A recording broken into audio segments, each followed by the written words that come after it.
आज से कुछ साल पहले कुछ प्रोफेशनल माउंटेनियर्स जो कि कई बड़े बड़े माउंटेन की पीक तक पहुंच चुके थे, वो ये सोचते हैं कि अब हम जाएंगे और कैलाश पर्वत के ऊपर चढ़ाई करेंगे, और उनको ये नहीं पता था कि ये डिसीजन उनकी लाइफ का सबसे खराब डिसीजन होने वाला है। क्यों? क्योंकि वो तो चढ़ने जाते हैं, थोड़ी दूर चढ़ते भी हैं, बट थोड़ी देर बाद वो रियलाइज करते हैं कि उनके जो उंगलियों के नाखून हैं वो बड़ी तेज रफ्तार से बढ़ते जा रहे हैं। थोड़ी देर और ऊपर चढ़ते हैं और वो ये रियलाइज करते हैं कि उनकी जो बाल है उसकी लंबाई भी बड़ी तेजी से बढ़ रही थी। उन्हें ऐसा फील होने लगा था कि मानो उनकी जो उम्र है वो बहुत तेजी से बढ़ रही है, यानी वो बुजुर्ग होते जा रहे हैं। और एक साल के अंदर ही अंदर वो जितने भी माउंटेनियर्स थे उन सभी की मिस्टीरियस तरीके से डेथ हो जाती है। तो आखिर ऐसा क्या छुपा है इस मिस्टीरियस कैलाश पर्वत के अंदर? नासा अपनी सैटेलाइट की मदद से जब रिसर्च करता है इस पर्वत की, तो कुछ ऐसे इमेजेस सामने आते हैं जिसकी वजह से हर कोई शॉक हो जाता है। क्या सच में यहाँ पर कुछ छुपा हुआ है? कुछ लोग तो ये बोलते हैं कि कैलाश पर्वत के अंदर एलियंस रहते हैं, और कुछ लोग तो ये मानते हैं कि वहां पर रहते हैं उनके भगवान। तो चलिए आज हम समझते हैं डिटेल में साइंस की मदद से the reality of mysterious mountain of Kailash. Kailash पर्वत पर भगवान शिव पार्वती के साथ पिछले 21,000 सालों से मेडिटेट कर रहे हैं। कैलाश पर्वत के अंदर एक हिडन शहर है। Took one strand of what is there on that mountain. You won't believe. I was almost 10 to 15 years young.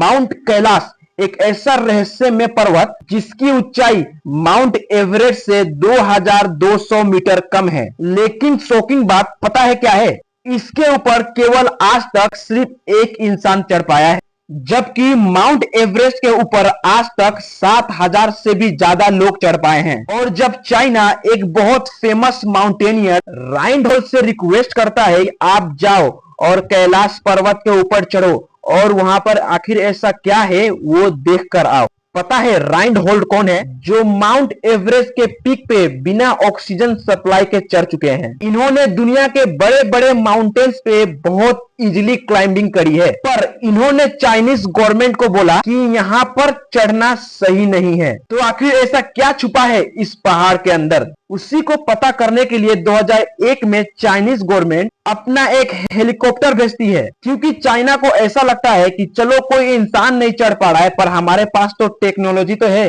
तो अपना हेलीकॉप्टर को भेजती है। और वो उस दिन भेजती है जब मौसम पूरा क्लियर था, यानी वो एकदम सारी चीजों की कैलकुलेट करके कि किस दिन अच्छा मौसम होगा और किस दिन साफ हवा चलेंगी ताकि उनका हेलीकॉप्टर ऊपर तक जाए। लेकिन उस दिन पता है क्या होता है? जैसे ही वो हेलीकॉप्टर ऊपर जा रहा होता है अचानक से काले बादल आ जाते हैं, मौसम एकदम खराब हो जाता है। एक ऐसी स्थिति बन जाती है जहां पर वो हेलीकॉप्टर क्रैश भी हो सकता था। तभी वो हेलीकॉप्टर का जो पायलट था वो वापस से हेलीकॉप्टर को नीचे की तरफ लेकर आ जाता है। और उसी समय चाइनीज गवर्नमेंट 2001 के अंदर क्लाइंबिंग ऑन माउंट कैलाश को बैन कर देती है। तो इसका जो रहस्य है उसको मैं आज आप लोगों को बताऊंगा 4 सिंपल पॉइंट की मदद से। तो समझते हैं 4 सिंपल पॉइंट की मदद से। Point number 1, the geography of mount Kailash. देखो यार, ये जो माउंट कैलाश है वो पहले इंडिया के अंदर आया करता था, लेकिन जो इंडिया चाइना वार हुई थी ना 1962 के अंदर, उसकी वजह से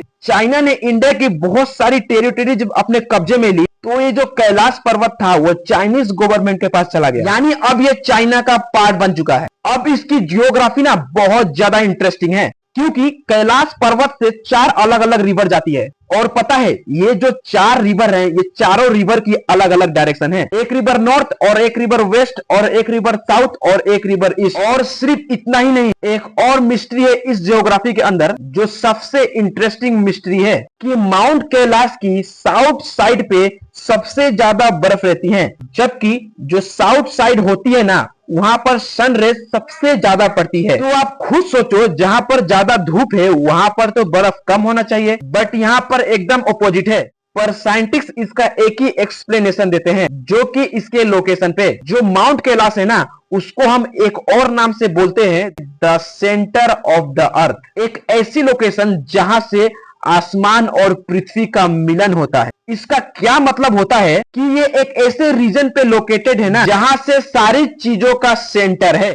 अब बढ़ते हैं पॉइंट नंबर 2 की तरफ, the light and sound mystery. 1999 के अंदर अर्नेस्ट, जो कि एक रशियन साइंटिस्ट है, वो ये सोचते हैं कि हम जाएंगे माउंट कैलाश पे और अपनी सारी टीमों के साथ रिसर्च कर आएंगे। तो काफी दिन वो वहां पर बिताते हैं और वहां के पत्थरों पर काफी सारे रिसर्च करते हैं और उसके बाद वो एक किताब लिखते हैं, where do we come from. उस किताब के अंदर उन्होंने क्लियरली बताया कि ये जो कैलाश पर्वत है ना, ये एक मैन मेड पिरामिड है, यानी ये एक बहुत ज्यादा एडवांस टेक्नोलॉजी से बना, जो कि पुराने जमाने में किसी हायर सिविलाइजेशन ने इसे बनाया होगा। सिर्फ इतना ही नहीं, उनके किताब में ये तक लिखा है कि यहाँ से रात को 7 अलग अलग रंगों की रोशनी दिखाई देती है। और ये बात सिर्फ उन्होंने नहीं बोली, बहुत सारे लोकल पीपल जो आसपास में रहते थे उन्होंने भी यही बताया। रात को कई बार उन्हें अलग अलग 7 रंगों की रोशनी दिखाई देती है। सिर्फ इतना ही नहीं, इसके अलावा जब नासा जब रिसर्च करती है तो उन्हें ये पता चलता है कि माउंट कैलाश के अंदर कुछ तो मैग्नेटिक फील्ड है, और वो मैग्नेटिक फील्ड कोई नॉर्मल नहीं है, बल्कि वो मैग्नेटिक फील्ड बहुत ज्यादा है। और सबसे ज्यादा शॉकिंग फैक्ट जिससे हर एक साइंटिस्ट शॉक हो गया, और वो ये था कि माउंट कैलाश के आसपास में ग्रेविटेशनल फोर्स बदल जाती थी, कभी ज्यादा है तो कभी कम है। और साइंस इसके सिर्फ 2 ही रीजन देती है। रीजन नंबर 1, या तो कैलाश पर्वत के अंदर कोई वोल्केनो है। रीजन नंबर 2, या तो कैलाश पर्वत के अंदर एक बहुत बड़ी गुफा है जो कि धरती के अंदर तक जाती है। अब बढ़ते हैं पॉइंट नंबर 3 की तरफ, द टाइम डायलेशन थ्योरी। आप सबने स्टार्टिंग में सुना था ना कि वो जो माउंटेनर्स चढ़ने आए थे उनके साथ क्या हुआ। उनके जो नाखून थे वो समय से तेज बढ़ने लगे, उनके जो बाल थे वो भी बहुत तेज रफ्तार से बढ़ने लगे। और ऐसा किसी एक इंसान के साथ नहीं हुआ, ऐसा हर बार उस इंसान के साथ हुआ है जो कि इस पहाड़ पे चढ़ने की कोशिश करता है।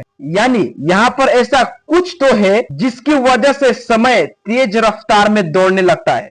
अब इसके रिसर्च से साइंटिस्ट ने 3 एक्सप्लेनेशन निकाले हैं। Reason number 1, UV ray. अब देखो, ये जो पहाड़ है ना, वहां पर यूवी रे बहुत ज्यादा होती है, जिस वजह से आपकी स्किन के जो सेल्स है वो डैमेज होने लगते हैं। और जब आपके स्किन के सेल डैमेज होते हैं ना, तो आपकी जो सेल्स है वो रिपेयर करने की भी बहुत जल्दी कोशिश करते हैं, जिस वजह से आपकी जो स्किन की एज है वो कम होने लगते हैं और हमें ऐसा फील होता है कि हम जैसे बुजुर्ग होते जा रहे हैं। रीजन नंबर 2, लो ऑक्सीजन। देखो यार, जब भी हम पहाड़ पर चढ़ रहे हैं, ऑब्वियसली बात है कि ऑक्सीजन वहां का कम होगा, और जब कम ऑक्सीजन होता है उसकी वजह से मेटाबॉलिज्म जो होता है वो बहुत ज्यादा हाई हो जाता है, जिस वजह से आपकी जो बॉडी है ज्यादा कंज्यूम होती है, जिस वजह से आपका जो एज है वो बहुत तेजी से बढ़ने लगती है। और ये घटना और भी कई माउंटेनर्स के साथ हो चुका है। और रीजन नंबर 3, सबसे प्रोबेबल रीजन, कि माउंट कैलाश पे जैसा कि नासा ने बताया कि यहाँ पर मैग्नेटिक फील्ड बहुत ज्यादा स्ट्रांग है। अब उस मैग्नेटिक फील्ड की वजह से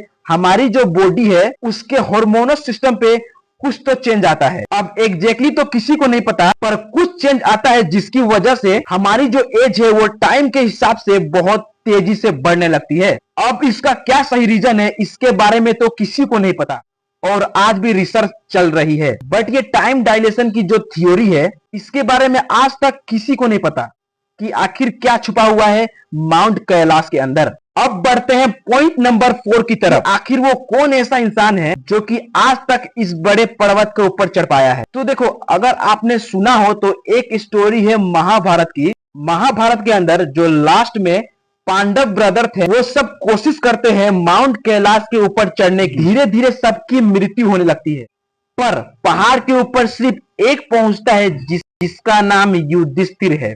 पर अब ये कहानी खत्म नहीं होती है, अभी भी बहुत सारे अननोन सवाल है, जैसे कि समय आखिर तेज रफ्तार से क्यों बढ़ता है, कि आखिर ऐसा क्या छुपा है इस माउंट कैलाश के अंदर कि उसके ऊपर से किसी भी फ्लाइट को उड़ने नहीं दिया जाता, यानी उस एरिया को नो फ्लाइंग जोन बना दिया गया है। तीसरा और सबसे बड़ा सवाल, क्या सच में वहां पे एक सुरंग है जहां पे एक हायर सिविलाइजेशन के लोग रहते हैं? और आपका क्या मानना है मुझे कमेंट में जरूर बताना।